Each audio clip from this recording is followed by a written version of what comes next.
नमस्कार। और मेरे प्यारे बच्चों, कैसे हैं आप सब? आशा करती हूँ कि आप सब ठीक होंगे। चलिए आज हम पढ़ेंगे देशभक्त बालक। इसकी कहानी मैं आपको सुनाती हूँ। इस कहानी को आप सब ध्यानपूर्वक सुनिए। एक तेजस्वी बालक अपने सभी साथियों के साथ खेल रहे थे। तेजस्वी बालक आपस में एक दूसरे से क्या कर रहे थे? प्रश्न कर रहे थे। एक दूसरे से प्रश्न पूछ रहे थे। उन्होंने आपस में पूछा, ये शिवाजी महाराज का ध्वज कैसा है? किसी एक ने उत्साह के साथ उत्तर दिया, भगवे रंग का। तब यह बालक कुछ देर के लिए क्या हो गया?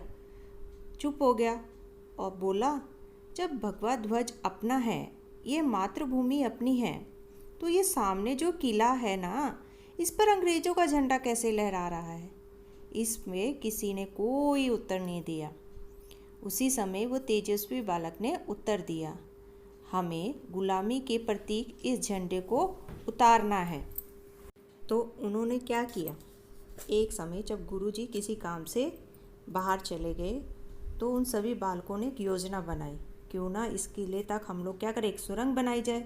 अब सुरंग बनाने के लिए मेरे प्यारे बच्चों क्या चाहिए? हमें खूब सारे औजारों की भी ज़रूरत पड़ेगी ना।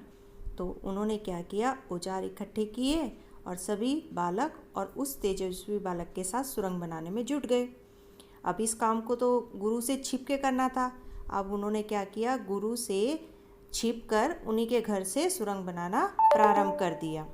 कुछ बालकों को यह काम करने के लिए बाहर खड़ा कर दिया कि अगर कोई आएगा तो हमें तुरंत बता देना। अब क्या था, औजारों के साथ ज़मीन को खोदना शुरू कर दिया। उसी से सुरंग खोदने का काम करते रहे। उसमें से जो भी मिट्टी निकलती उसे क्या करते थे, इकट्ठा करते थे और दरी से ढक देते थे। एक दिन क्या हुआ, गुरुजी को तो संदेह होने लगा कि ये बच्चे खेलने क्यों नहीं आते, ये कक्ष में क्या करते रहते हैं।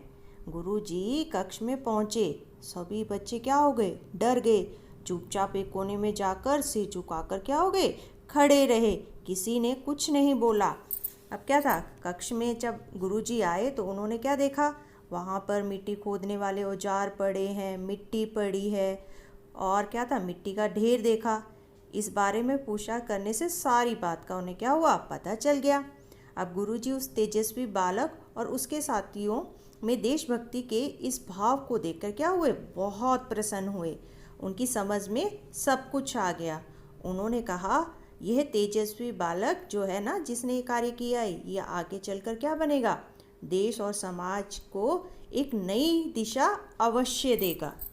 और मेरे प्यारे बच्चों, ऐसा ही हुआ। आगे चलकर ये तेजस्वी बालक पता है कौन थे? बताइए, शाबाश। जी हाँ, डॉक्टर केशवराव बलिराम हेडगेवार के नाम से प्रसिद्ध हुए। इनका जन्म 1 अप्रैल 1879 को महाराष्ट्र के नागपुर जिले में हुआ।